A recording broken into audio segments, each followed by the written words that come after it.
तो मैं हूं तलत अजीज, कारवाने गजल प्रोग्राम 92.7 बिग एफएम पर, और जिगर मुरादाबादी पर हम बात कर रहे थे निदा फाजली साहब के साथ। तो निदा साहब, जो आप जिक्र कर रहे थे जिगर साहब का, जी। ये इतने मशहूर और पॉपुलर शायर थे। मेरे ख्याल जब मुशायरों में लोग काफी तादाद में इन्हें सुपरस्टार की तरह सुनने आते थे। जिगर साहब बहुत मुतरन्निम किस्म के शायर थे और गायकी से भी वाकिफ थे। एक बार मुशायरे में वो सबसे ज्यादा पसंद किए जाने वाले शायर थे जी। तो जिगर साहब खड़े होकर पढ़ रहे थे मुशायरा कि आए जुबां पे राज़े मोहब्बत मुहाल है, तुमसे मुझे अजीज तुम्हारा ख्याल है। कम वक्त इस जुनून मोहब्बत को क्या कहूँ, मेरा ख्याल है न तुम्हारा ख्याल है। और पूरा मुशायरा खड़ा होकर दाद दे रहा था।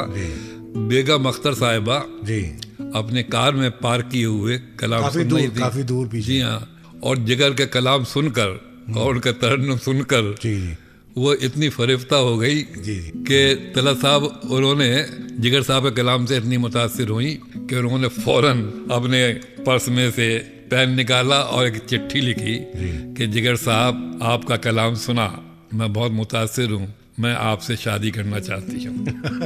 क्या बात। जब वो स्लिप जिगर साहब के पास पहुंची, जिगर साहब आलम सरशारी में थे, नशे में थे।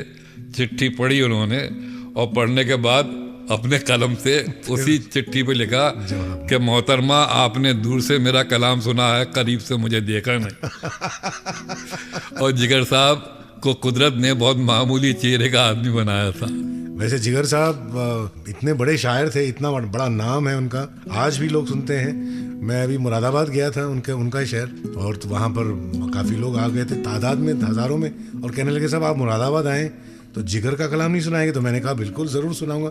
आज भी जिगर को सुनने के लिए लोग तादाद में मौजूद हुए हैं। जिगर साहब को मोहब्बत का शायर कहा जाता है।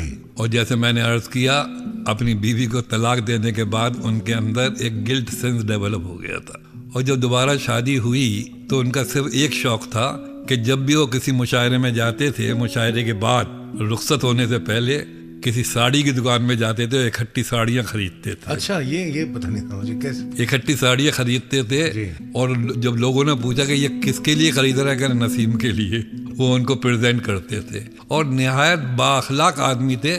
मेरा स्टूडेंट पीरियड का ज़माना था जी, और हमारे कॉलेज में मुशायरा था। हम उन्हें रिसीव करने गए थे जिगर साहब को। तो जिगर साहब के लिए पूरा शहर जो है अपनी कारें लेके आ गया था। अच्छा। एक हैदराबाद के बहुत बड़े ऑफिसर थे मंजूर साहब, वो अपनी बड़ी सी कार लेके आ गए थे। जिगर साहब कार में बैठ गए थे।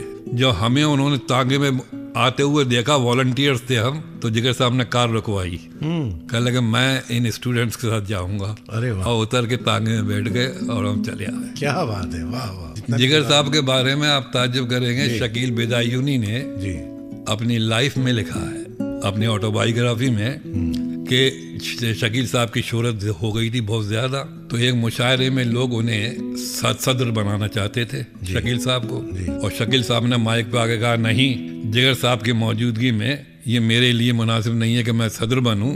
जिगर साहब ने सुना और कहा, अगर आप मेरा एहतराम करते हैं तो मैं उस हैसियत से आपको हुक्म देता हूं कि आप सदर बन जाएं। अच्छा। जब मुशायरा शुरू हुआ और ख़त्म होने वाला था, दो शायर रह गए थे, एक जिगर साहब, एक शकील साहब। सदर के रूप में शकील साहब आखिर में पढ़ते थे। शकील ने कहा कि नहीं, मैं नहीं पढ़ूंगा। अच्छा। जिगर साहब बाद में पढ़ेंगे, पहले मैं पढ़ूंगा। तो जिगर साहब पे खड़े हुए और जिगर साहब ने कहा कि सुनिए, आप मुझे पढ़ने दीजिए। तो शकील साहब कहने लगे, नहीं, मैं सदर हूँ और सदर का हुक्म यह है कि आप बाद में पढ़ेंगे, मैं पहले पढ़ूंगा। क्या बात है, बड़ा लुत्फ आया निदा साहब, बड़ा मजा आया। बहुत बहुत शुक्रिया आपका, आपने अपना कीमती वक्त हमारे साथ शेयर किया। और हम हमारे सुनने वालों को बता दूं कि भाई देखिए, ऐसे मौके बहुत कम मिलते हैं, मैसर होते हैं हमें ऐसे मोमेंट्स। आपने बहुत ही रेयर मोमेंट्स आपने शेयर किए हैं, शुक्रगुजार हैं आपके। अब मैं आपसे इजाज़त चाहता हूं अभी इस सेगमेंट के लिए, क्योंकि निदा साहब को जाना है। हमारे साथ जुड़े रहिएगा, हमारा कारवां जारी है और जारी रहेगा। 92.7 बिग एफएम पर तलत अजीज के साथ कारवाने गजल प्रोग्राम। गजलों का काफिला चल निकला है, साथ चलिए और सुनते रहिए कारवाने गजल तलत अजीज के साथ, सिर्फ 92.7 बिग एफएम पर।